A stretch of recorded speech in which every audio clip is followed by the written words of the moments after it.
অনেক দিন পর আমরা একটু বিকালবেলা বাহিরে ঘুরতে বের হলাম। তো ঘুরতে আর কোথায় যাব, এখনও তো ওই রকমভাবে সব কিছু ঠিকঠাক হয়নি, এজন্য আসলে দূরে কোথাও যেতেও ভয় লাগতেছিল। তো বাবাকে নিয়ে বাসার পাশেই একদম পিৎজা বার্গের একটা ব্রাঞ্চে চলে আসলাম।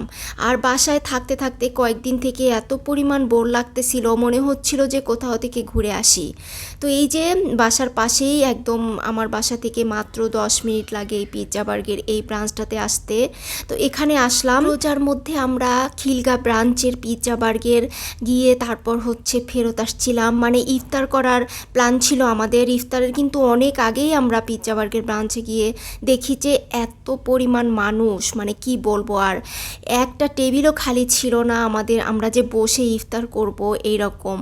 এরপর তো আমরা ওখান থেকে আবার আরেকটা রেস্টুরেন্টে চলে যাই, গিয়ে তারপর ওখানে ইফতার করি। বিকাল বা সন্ধ্যা টাইমের দিকে কিন্তু সব রেস্টুরেন্টেই মোটামুটি ভিড় থাকে, বিশেষ করে স্ট্রিট ফুডগুলা, তারপর হচ্ছে বার্গার পিৎজা এসবের দোকানগুলাতে মানে ভিড়টা একটু বেশি থাকে। এই ব্রাঞ্চটাতে কিন্তু অত বেশি ভিড় ছিল না, তবে লোকজন মোটামুটি ছিল।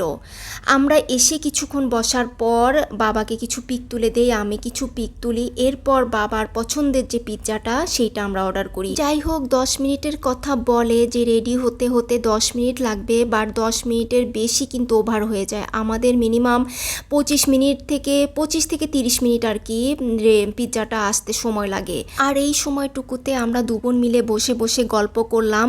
গল্প করতে করতেই হচ্ছে পিৎজাটা চলে আসলো। আর এখানে কিন্তু একটা মেয়ে স্টাফ আছে, ওর ব্যবহার এত সুন্দর, মানে যতক্ষণ পর্যন্ত আমাদের পিৎজাটা আমাদের সামনে আসেনি ততক্ষণ পর্যন্ত কিন্তু ও আমাদের সাথে বসে বসে গল্প করছে। যাই হোক, অনেকক্ষণ ওয়েট করার পর আমাদের হাতে পিৎজাটা চলে আসে। আর এই তো বাবার অনেক পছন্দ, আমার আসলে অত বেশি ফেভারেট না এটা, মানে পিৎজা বার্গার এগুলো আমি খুবই কম খাই। তো বাবার হচ্ছে বেশি পছন্দ, আসলে বাচ্চা মানুষ ওরা এগুলা বাইরের ফাস্টফুডগুলাই বেশি পছন্দ করে। তো বাসায় আমরা অর্ডার করতে চাইছিলাম যে ফুড পান্ডা দিয়ে বাসায় অর্ডার করি, বাট বাসায় আস্তে আস্তে কিন্তু ঠান্ডা হয়ে যায়। আর এখানে বসে খাওয়ার যে মজাটা, বাইরে একটু ঘোরাও হলো তারপর খাওয়াও হলো, এই চিন্তা করেই আসলে আমরা আসছি, এছাড়া কিন্তু আসতাম না। আর দেশের পরিস্থিতি এখনও ওইভাবে একেবারে মানে খুব বেশি যে স্বাভাবিক তাও কিন্তু না। রাস্তায় রাত্রেবেলা হচ্ছে ডাকাতের ভয়, তারপর দিনের বেলা ছিনতাইকারীর ভয়, অনেক রকম ভয় কিন্তু এখনও আছে। এই তো আমাদের খাওয়া দাওয়া মোটামুটি শেষ। আর খেতেই হচ্ছে আমি আর আমার বোন মিলে, আমরা দুজন মিলে বাসায় আমাদের বড়ব্বা বড়ম্মার জন্য হচ্ছে একটা পিৎজা অর্ডার করি। তো এটা হচ্ছে ফ্যামিলি সাইজ একটা পিৎজা আমরা অর্ডার করি দুজন যেহেতু, আর যেটা বাকি এক্সট্রা থাকবে সেটা বাবা খাবে। ওর এতই পছন্দ পিৎজাটা, মানে কি বলবো আর, ওকে যদি সারাদিন দেয়া যায় ও সারাদিনেই খাবে এরকম।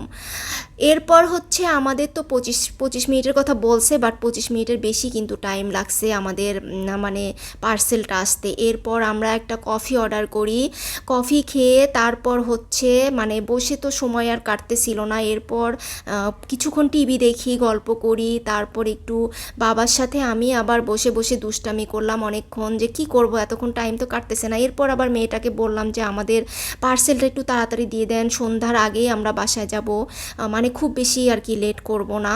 যাই হোক, প্রায় আধা ঘন্টার মতো ওয়েট করার পর আমাদের হাতে পার্সেলটা আসে। আজকে এ পর্যন্তই ছিল। সবাই ভালো থাকবেন, সুস্থ থাকবেন, আর আমার ইউটিউব চ্যানেলটা সাবস্ক্রাইব করবেন, আর ফেসবুক পেজটাতে ফলো দিবেন। আর সবাই খুবই সাবধানে থাকবেন, দেশের পরিস্থিতি যতক্ষণ পর্যন্ত ভালো না হয়েছে। আল্লাহ হাফেজ।